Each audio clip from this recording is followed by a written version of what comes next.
Here's your mic whenever you're ready. All right. Hi, everybody. I'm Aiden. I go by AT. I'm a second-year CSEC major. I do a lot of game hacking. If you recognize this profile picture from Discord, you already know me. And this is the first talk I've done at ITSEC.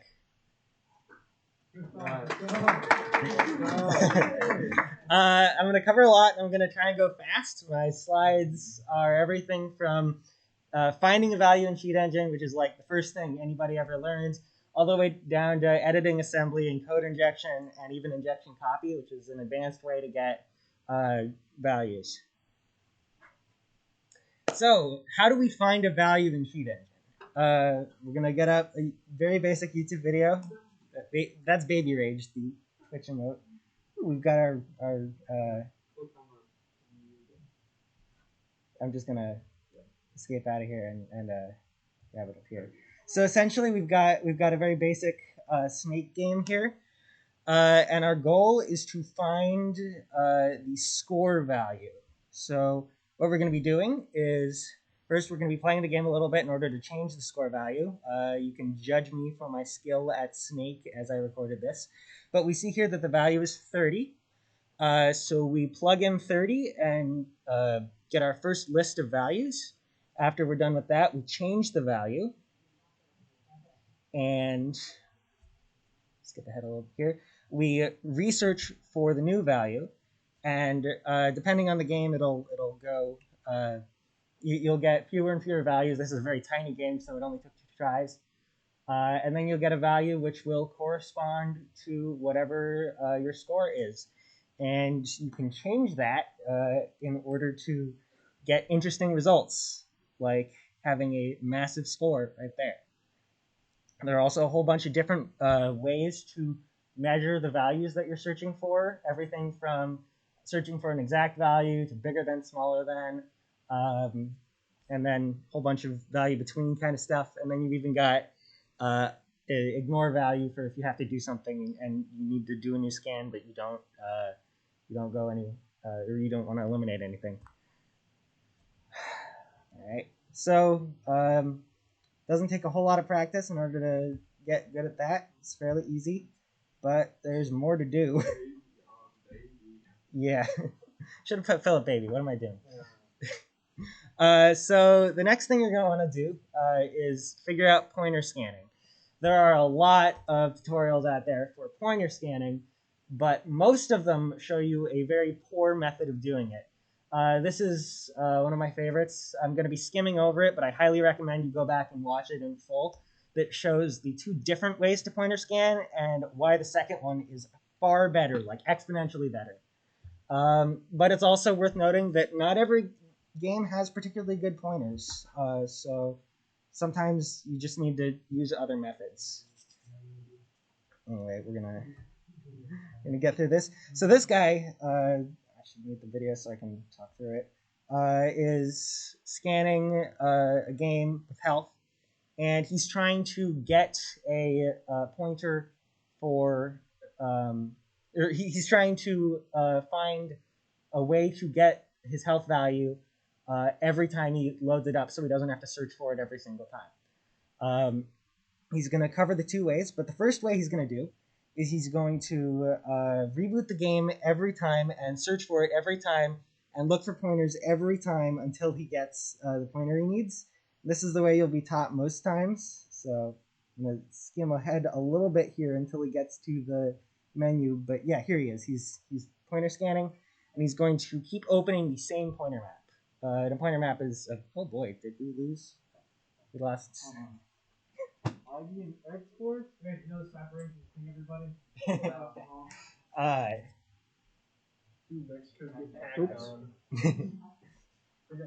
Just okay. So he's gonna scan through the memory that he's made a single map of. A map is which pointers or which memory is pointing to which memory. It's like an image of the game, I guess. I'm not perfectly versed in this, but it doesn't take a high level of understanding to make a pointer map. But you scan through a pointer map and you get pointers which point you to values. and most of those are trash, and some of those are good. So he's gonna get, if we enter here,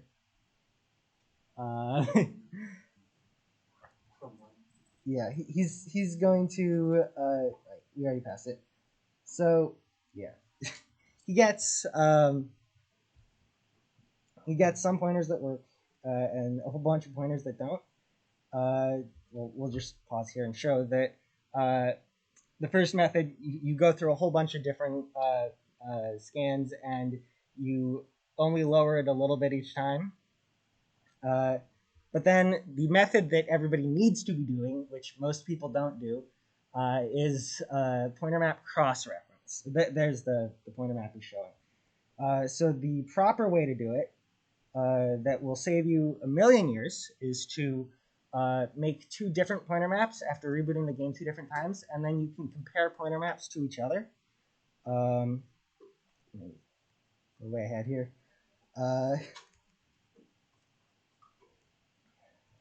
Yeah, he shows here you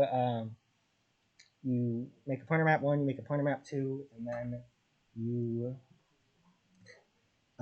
cross-reference them. Yeah, here it is.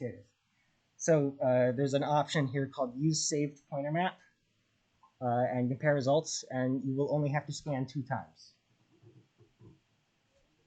So that's a clumsy and cobbled together summary of that video.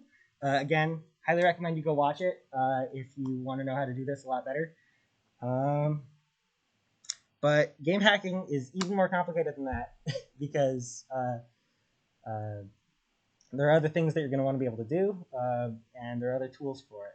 So one of the most important things you can be doing is looking in and editing assembly, which Cheat Engine allows you to do quite easily. It's not particularly useful unless you like have a goal in mind, or you know what you want to do, or you know what you're looking for. But once you do, it's super powerful. There's a option called, whenever you have a value, there's an option called see what accesses this address and see what writes to this address. If you pick one and you examine the context while you play the game, you can find different assembly values, assembly instructions that are doing different operations. And by editing those, you can change behavior. You can also do this in real time, which is fantastic. So for this example, I'm going to go back to the snake game.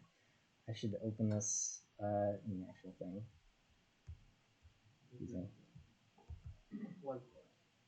Hmm?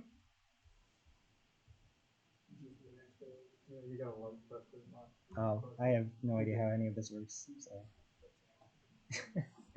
I don't use Max. There we go. Yeah, so I'm going to go back to the snake game here, and I'm going to... Can you not see? You can't see the thing.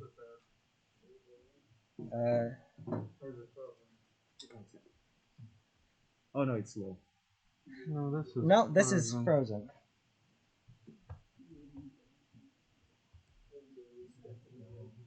I don't think it's. No, it's frozen because I unselected that. Hey, Jason.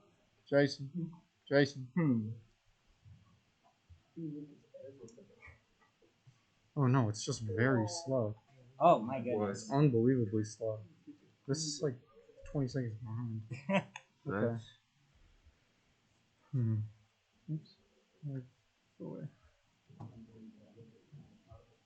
Oh, I suppose you can just.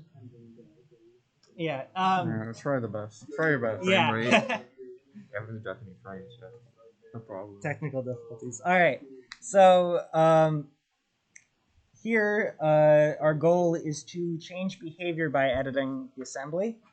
So what we're going to do is we already have our value that we are checking for changes in. We're going to play the game a little bit so that we judge my snake skills, so that we can get the assembly to actually run. And you'll see as I play in the background that there's a little something there, and I switch over to it, and you see that the multiple times that the value has been edited by the assembly. So we go into this, we look through it. You can see it in the disassembler in context. which is helpful for figuring out what it does if you want to go into reverse engineering. I'm taking a class on that now as we speak.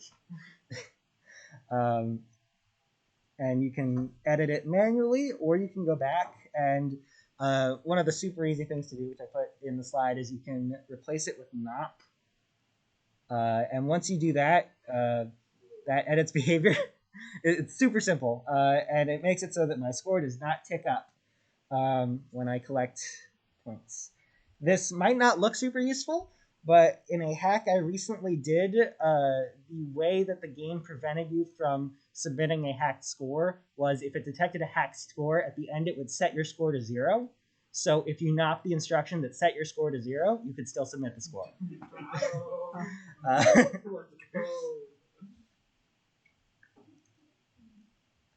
Okay. Code injection. So this principle of being able to edit assembly is expandable, because what you can do is you can replace an assembly instruction with a jump instruction into memory that you write yourself, and then jump back at the end. So this can do a lot. This is super powerful. Damn it, how do I do this? Light press. There we go. Okay. Mac. So here we're going to do a very basic code injection that will, instead of increasing our score by some number, it will set our score to a very, very large number. Again, I have to get up what writes to this address. So we go through that a little bit. And we have our instruction that we want to edit, which is that second one right there.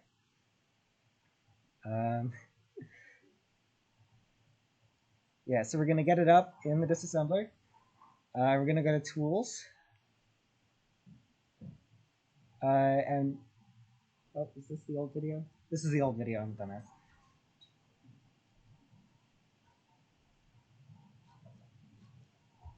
Did I put the right video?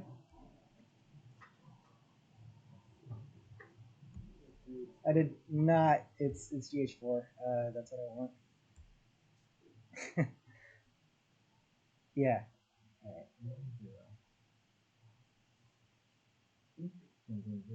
Yeah, so we have our instruction. Excuse me for the hiccup. We show in disassembler, we go to Tools.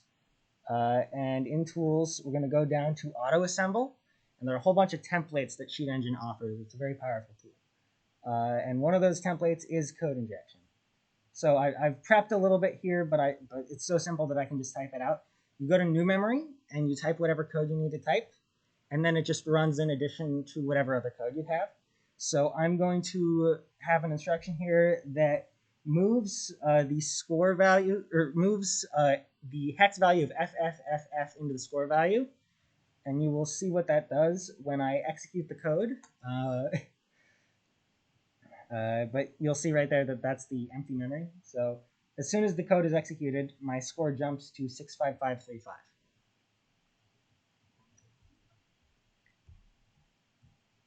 Right. Now, sometimes when you are searching for a value, it's a lot harder than you think to get the value you need. Some values don't have good pointers, or if they do, you would have to disassemble a lot more code than you'd want to. One game I have a lot of experience with is Brawlhalla, and that is written in ActionScript 3, which does not have great pointers sometimes. So in lieu of using the snake game, I figured I would do a little bit more advanced stuff here, and I would show you the injection copy that I use in order to get the value for which character you have selected at the character select screen.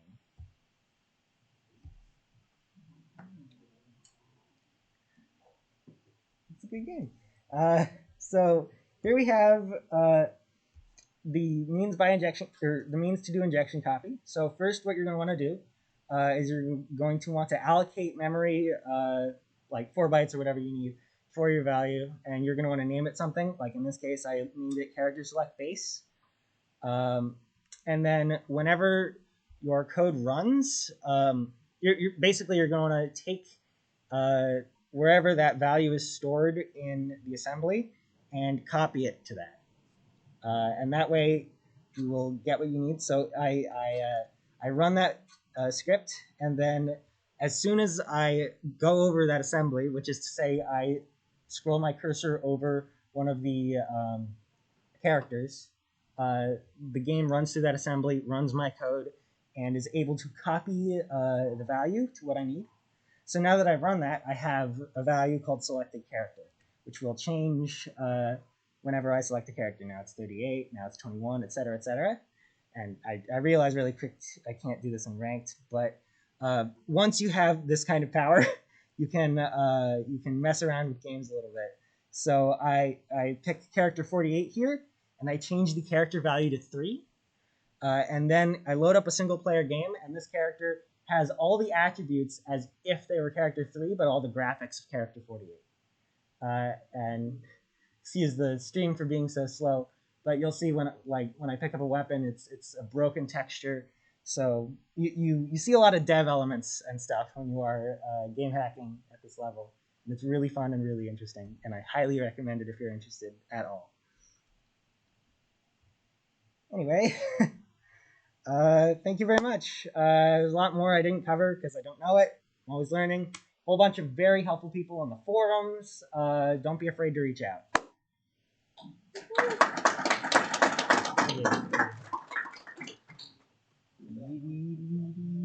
Where's my lanyard? I'll give you right after this. I'll give you one. You've earned your lanyard. Alright, so when do I get a water? I'm going to sell your soul. All right. It's in the keyboard chat.